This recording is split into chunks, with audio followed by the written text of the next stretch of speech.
กออ่างตัวนี้อ่างใหญ่สุดนะตรงนั้นเซกอชมวิว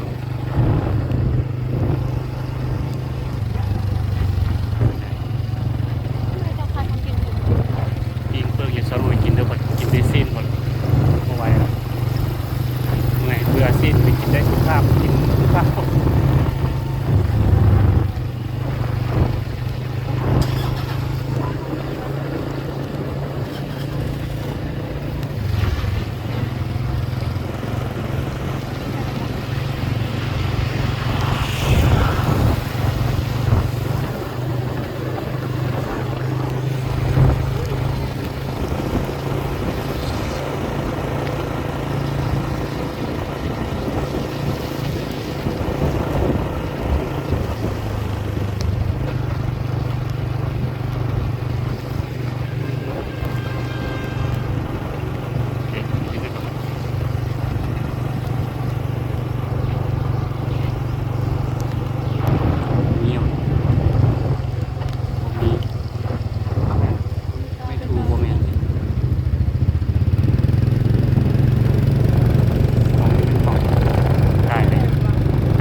อยู่ในตลาดบ่มีหรอ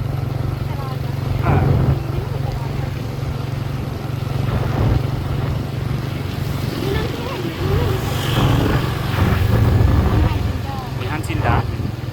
ไก่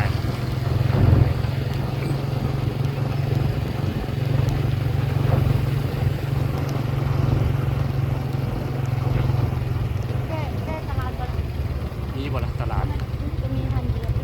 ฮันเวียดเฟอร์แบบลาวนี่หวะเฟอร์เวียด